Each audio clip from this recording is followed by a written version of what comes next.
Ciao Juventini, Alberto here, and I've got all the Juventus news today, and there's a lot to discuss as Champions League action was in play yesterday, and Giuntoli was at the San Siro scouting. Who was he scouting, though? We're going to take a look at the player profile, all right? And then we've got a capital gain increase potentially coming this Friday as the board set to meet. We'll take a look at that, and a loan watch with Sule and Juve setting up to posture themselves with a contract extension for the player. We'll take a look at that, and unfortunately, we have another name to add to the injury report ahead of the derby this Saturday against Torino. All right, so like the video, subscribe to the channel. Let's get into it all right now. Giuntoli was at the San Siro yesterday scouting during the Inter Benfica Champions League matchup. Who was he scouting? The young midfielder Joao Neves. Okay, this player is available for 20 million euros is being reported right now. Benfica's desire is to keep him around and of course eventually sell for a large sum of money, okay? But Giuntoli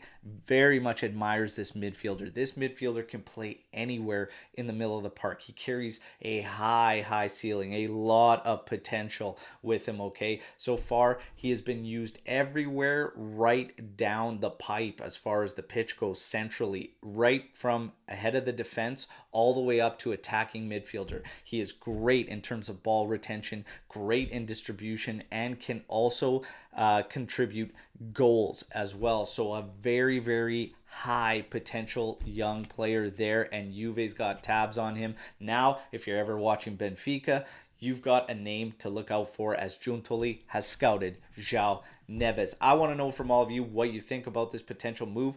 Are you familiar with the player? What are your thoughts on it if you are familiar with Joao Neves? Now, furthermore, the board is set to meet on Friday about a potential capital increase at Juventus, all right? This is big. Now, we've cut our debt drastically and are sitting at around 150 million euros still in debt, but Giuntoli says they are still taking a look at possible recruitment in January, still with the theme of sustainability in line. Furthermore, the management has spoken about Juve not changing. Juve is still going to go in to the future with that plan of getting high level players, but now they're looking to supplement those high level players with the young talent, as we have a plethora with Juve Next Gen excelling and everybody loving what the work that we're doing with Juve Next Gen. As of today, Fabio Cannavaro even speaking out to it about the youth project, saying, look, when the Juventus youth sector rolls around, you could see the difference in these players compared to the other young players. What they're doing is tremendous, and more of the big clubs need to get involved in something like that in Italy to help the talent there. So Cannavaro said, I'm not only for it, he goes, I absolutely love it.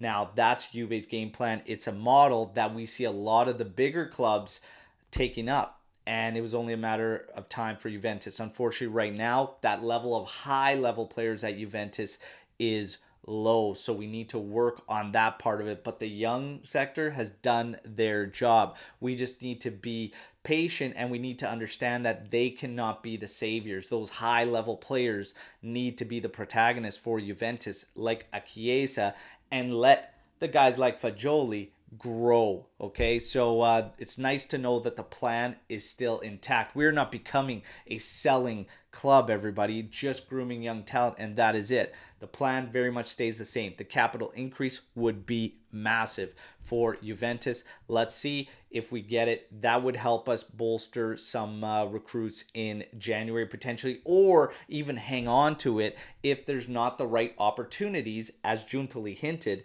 If there isn't the right moments during the winter mercado, we wait till the summer and then we can work methodically from there, okay? So we will see what develops. As far as Sule goes, we are on loan watch with him. Everyone's had eyes on him. Obviously, Barnechea also doing well at Frosinone. Kyle Jorge not being able to integrate too much yet, but still we'll keep tabs on him. But Sule has really hit the ground running. Now Juventus, the reports suggest they are looking to extend his contract to 2026, all right? The rumors also suggest that Juve is looking at bringing him back next season. I think it's a possibility, but the biggest thing is with when his contract's set to end, Juve looking to extend it by 1 year to get out of him going into a final contract season, because if the intention is to sell him and if he continues to steamroll through his season with Frosinone this year, they want to at least be able to maximize what they can get in terms of sales. So this isn't just a guarantee he is coming back next season. This is Juve posturing up for the potential of also moving him if a sale is there. So it's interesting to watch what will develop with Sule, but we could be in a situation where we may need to pull him in and it could be the smart move. But it all comes down to if he can keep the performances going consistently throughout this season with Frosinone. Let's see what he can do. Tomorrow is a decisive day for Paul Pogba. It is the counter analysis day. And then after that, we will start to understand much more about what could happen between him, Juventus, and potentially his future in general in football. All right, so counter analysis day tomorrow for Paul Pogba. Juve and Facundo Gonzalez are already looking and searching for alternatives to Sampdoria, and a move could be coming in January. He has only been able to be used for 15 minutes. This leaves all parties involved extremely frustrated and a lot of speculation about broken promises. So look for Facundo Gonzalez, Juventus, to find some type of alternative in the winter mercado. Now, we had open training session at Continassa today, and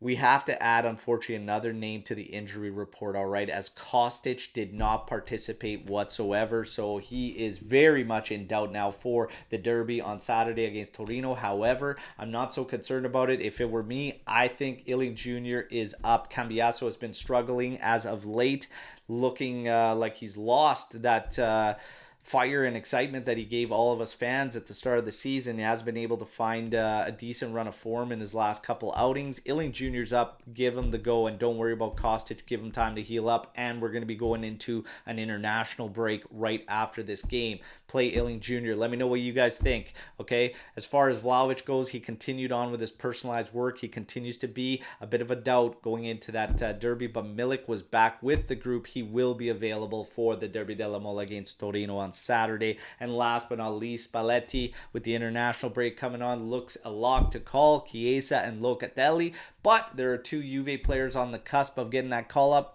One is Keane, the other is Fagioli. All right, this wraps up your news break to today, everybody. You guys know the drill. Like the video, subscribe to the channel, but let me know what you think about everything you just heard. All right, can't wait to mix it up with you in the comment section. I'll be back tomorrow with another daily update video. As always, fino alla fine, forza Juve. Ciao tutti.